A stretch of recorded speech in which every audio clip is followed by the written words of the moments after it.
referral per se. And let's scream it on the rooftop here. So here's some terms I want you to be familiar with. I'm not going to go through all of them, but I have them listed here because they're important for you to know. The safe harbors is one thing that people say. The safe harbors offer a way to sort of be around and not held accountable under the anti-kickback statutes. But it's important to know that you have to fall within certain requirements and meet certain guidelines. And so it's something an attorney has to review. You can't just say, oh, well, we operate this way, so we're covered by the safe harbors. It doesn't work that way.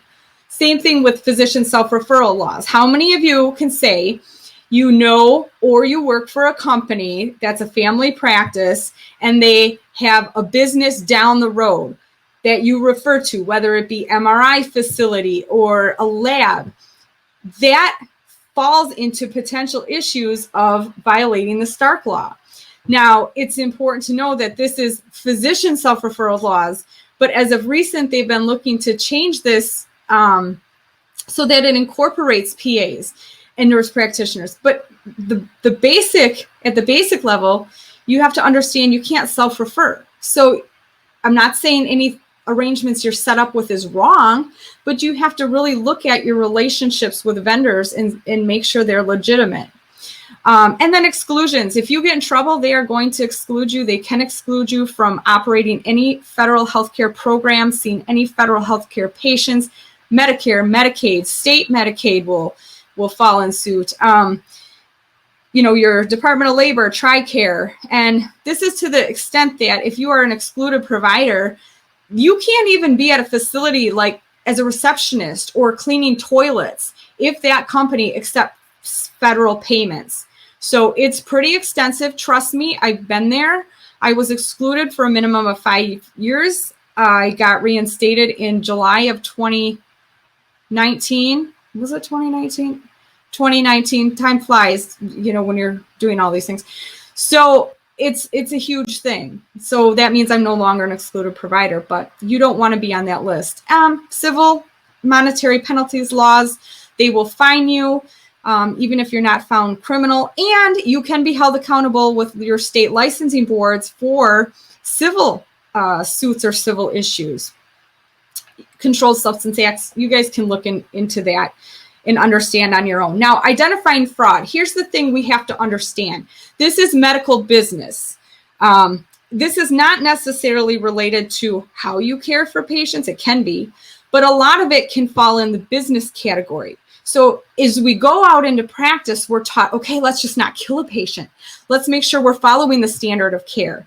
But then there's this whole business world that we never learn about.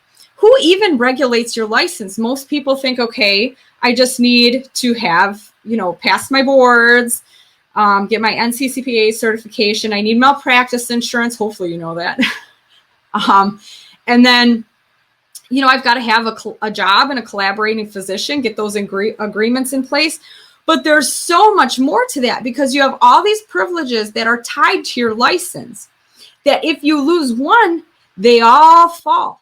You can, lose your state license for whatever reason, and the NCCPA is gone, the DEA is gone, you're excluded, and these are all things that are very costly and very difficult to reinstate if you ever need to do that. You've got the Department of Justice, the Department of Health and Human Services, the OIG, which is your Office of Inspector General, Centers for Medicaid and Medicare. These are all people that can enforce things on you in addition to the usual people we think about. Again, not just criminally, but civilly and licensure-related consequences as well. So what we see in identifying the fraud is that there's these recruitment patterns, okay? They're not black and white, okay? It's not clear-cut, you guys. These are hidden. They're disguised to appear legitimate. These people may or may not have been in trouble before, and they come to you and they approach you in a way that sounds really legitimate, okay? They make you feel good and they create a system where you get stuck. These are some commonly exploited areas you need to be aware of. My goal is not to tell you, again, right or wrong, legal, illegal. My goal is to take all of my experience and my knowledge, which is not something that's easily found out there, give you the education and at least give you that sick feeling in your stomach if you encounter something. raise a red flag within yourself and say, hey, wait a minute. I remember this one conversation, this one lecture. I think I need to tune in here and just look a little bit further before I get involved in this. Or I don't like something here. Let me go back and look at Natalie's slides, or let me reach out to her because something's not right. That's what our goal is. I want you to be aware of what you're doing and how you're practicing beyond just caring for that patient. I want you to tune into all of these other things, your vendor relationships, your business arrangements, because they're so critical to your practice. And many people don't realize it. So rent, diagnostics, your labs, urines, imaging, DME, home health, PT services, pharmacy related. We should be adding the telehealth on here because that's becoming a huge area that's going to be prone to fraud. Rent. Any type of rent arrangement, you bring somebody into your office and agree, your boss is agreeing to pay them. Now, maybe it's not you, okay? I get that. But if your boss is doing something in one avenue that's very sketchy, it will spill over onto you and your ability to practice. And if you think otherwise, then that's just being naive.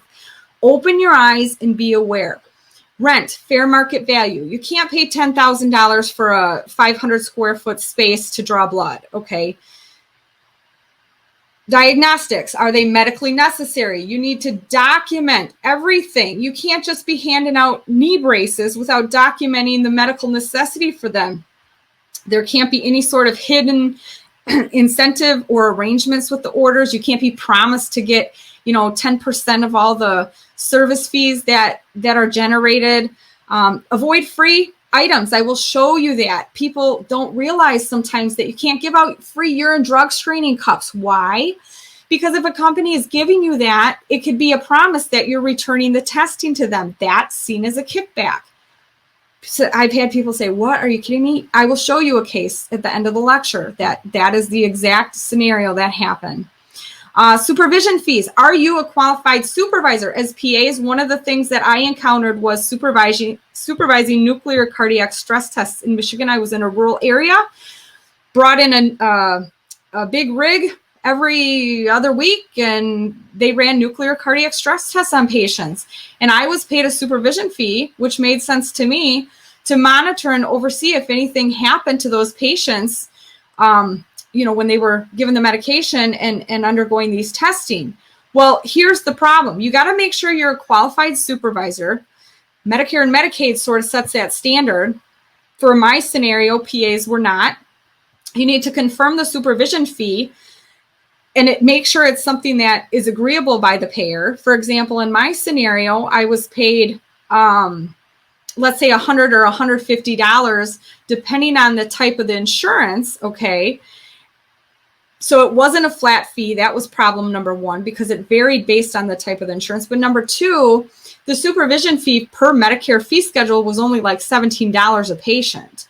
So number one, I wasn't a qualified supervisor. And number two, the supervision fee was way off. They were paying us way astronomical compared to what they should have paid us.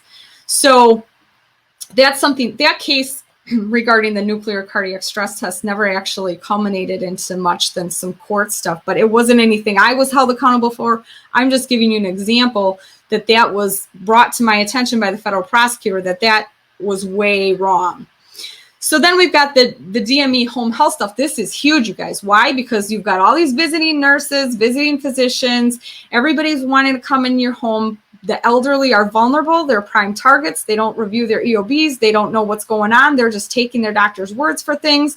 They may have multiple providers involved. And so you guys have to understand that you have to be a Medicare enrolled provider. You have to have documentation on these referrals, and you have to have a face-to-face encounter to be providing for patients, the DMEs for Medicare and Medicaid. And it's important to note that also the thing to think about is how many times you're overwhelmed, you're crazy, you've got a lot going on, you're just trying to survive, you're busy seeing patients, trying not to kill patients. I say that loosely, but really you're trying to make sure you're following the standard of care. It's medical. That's what you're concerned about. Your nurses are putting documents on your desk or maybe sending them through your EMR, and you're just signing. Maybe we've been guilty of that. I'm sure I wasn't the only one. You look at it quick, but you're really not looking at it.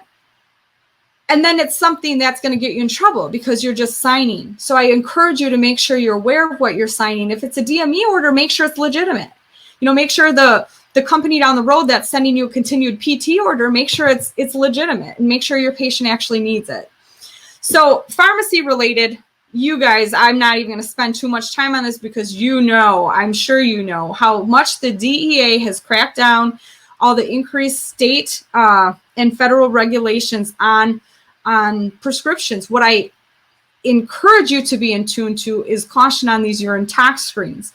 Make sure that you're not just ordering a custom panel that costs $4,000. Make sure you're evaluating each case individually and that you are comfortable with what your company is charging or whoever the vendor is, that it's within range, that it's not, testing 500 chemicals or metabolites when only maybe 20 would be needed, and that you're not receiving free urine drug cups. Why? Because this is an area hugely infiltrated in fraud.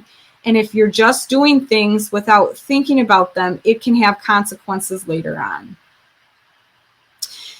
And what we found too, that last point, is that many of these fraud schemes are related to medications.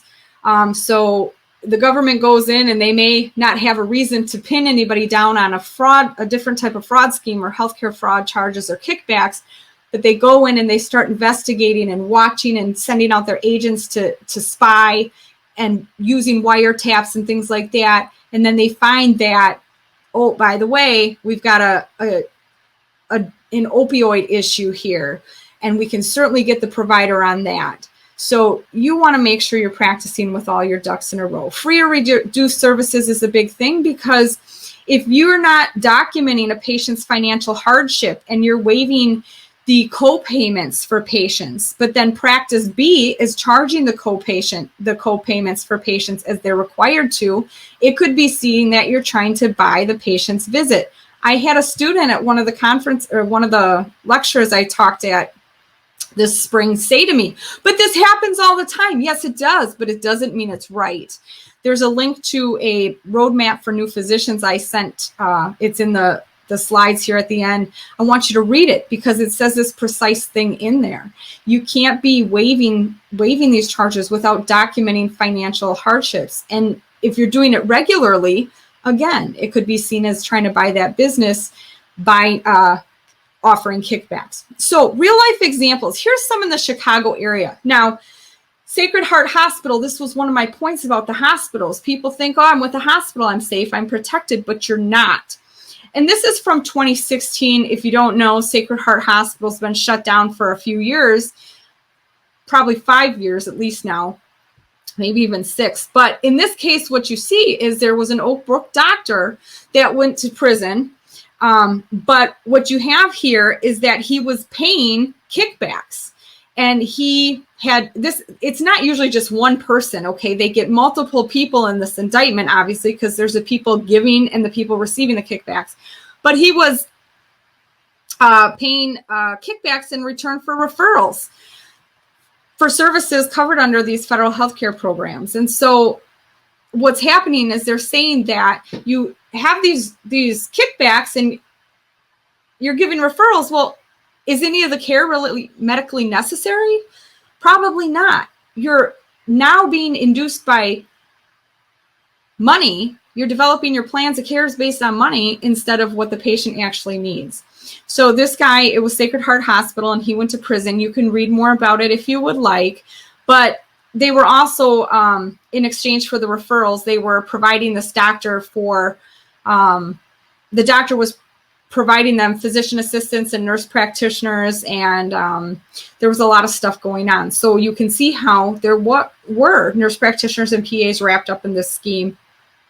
Here's a local surgery center owner. I actually worked with a company when I first came to Chicago that knew this group because it was a surgery center. So they kind of all knew about this and heard about this. And this is actually a political thing based on this person. You can read about it and you'll probably make the connection. So they were paying a private surgery center was paying bribes and kickbacks to physicians in exchange for referrals. And this person was facing 20 years in prison for a few things, including some mail fraud, but also the kickbacks. And so paying physicians in exchange for referring patients to or doing surgeries at the Rogers Park or the Lakeshore Surgery Center instead of sending them to a hospital. And there was a lot of doctors that fell into place with this. What you see here on a lot of these is that the physicians aren't just with the surgery center, or a hospital. They have other companies. It's not just a family practice. They've got an anesthesia, they've got a sleep lab, they've got DME companies. So it's a whole network and a whole potential for fraud. This is Millennium Laboratories, which is huge. And it was huge. It was a company I used to use. And I wanted to point out to you that it can be national. There's another one in the news national now with one of the EMR companies. So just because it's a big company, a big lab, you can't trust that they're doing the best by you. And you can see here that Millennium Labs was ordered to pay like $2 billion.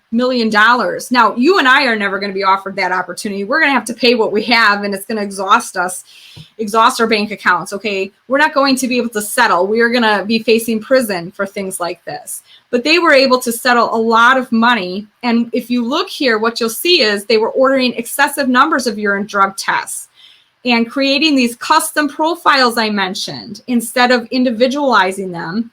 And if you go down in here too, it also talks about offering to pay, it's in here somewhere, offering the free urine drug screen cups. So we have the direct effect of the kickbacks for the drug screen cups. You can read it. It's here, right here, providing free drug screen cups on the express condition that the specimens return to Millennium Labs for hundreds of dollars of testing. So how do you protect yourself? You know who oversees your license and your ability to practice.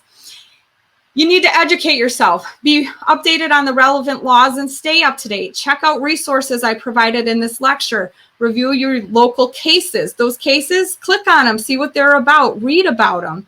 Consult an attorney. If something's not right for you, if you're presented a new contract, pay the $500 or whatever it's going to cost you now, instead of having to pay tens of thousands, maybe $100,000 later. Check your local employer out. Check out your preceptor. Have I, as a student, imagined to have to Google search my employer and preceptor site? I probably would have been able to find out that he was a fraudster. But why would I think to do that? I was sent to him. I was entrusted.